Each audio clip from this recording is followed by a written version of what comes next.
18 inmates at Donovan State Prison in San Diego died from COVID-19 during the holiday season. Now, the family of one of the inmates who died just filed a wrongful death claim. The family of Leon Martinez, a husband and father of three, was not in contact with him for days, and the prison didn't give them much information at all until he was already in grave condition. Now they're looking for accountability from a prison that's faced a long list of accusations in how it handled the pandemic. Our investigative partners at iNewsSource are on the trail of Donovan State Prison. Reporter Mary Plummer is joining me now with much more on this. Mary, thank you for joining us. Thanks, Carlo. From your reporting, we know Donovan State Prison has among the worst track records in the state dealing with the pandemic. What kind of added details are we getting from this wrongful death claim? Well, the claim outlines that Leon Martinez's wife and three children alleged staff at the prison refused to wear masks or social distance, which they say led to Martinez's illness and death. And the claim says that once he was sick, he was not given the medical care that he needed. That particular accusation is one that we've heard from the cellmate of another man who died of COVID-19.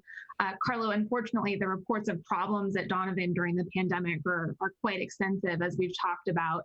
The family's filing also describes the Donovan inmates with COVID-19 were kept in close quarters with those who were healthy. This is something that the prison has acknowledged took place during that deadly COVID-19 outbreak that you just mentioned. That happened. And 18 people who were incarcerated there, and one staff member died back in December and January.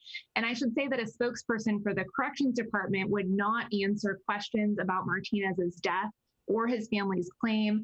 They cited health privacy laws and a policy not to comment on pending litigation. Mary, the family says that Donovan State Prison wouldn't give them basic information about Leon Martinez's condition.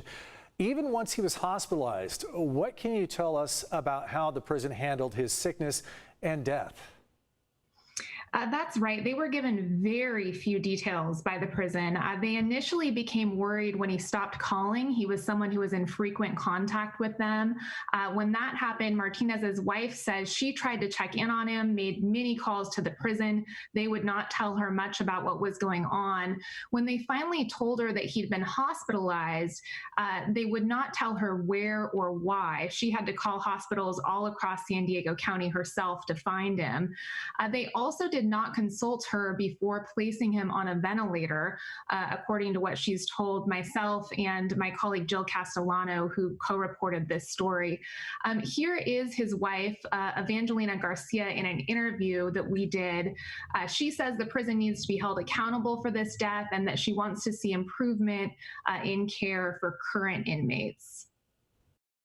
So I hope that every guard there, warden, that works at a prison respects the life of every inmate in that prison, because every inmate there either has a mother, a father, a son, a daughter, a wife, praying for them.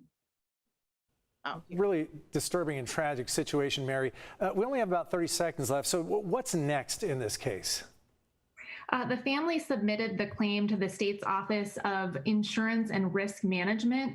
Now they essentially wait to see how the office responds. If the office denies the claim, they can move forward with suing, Carlo. All right. Mary Plummer with iNewsSource. It's iNewsSource.org. Check them out.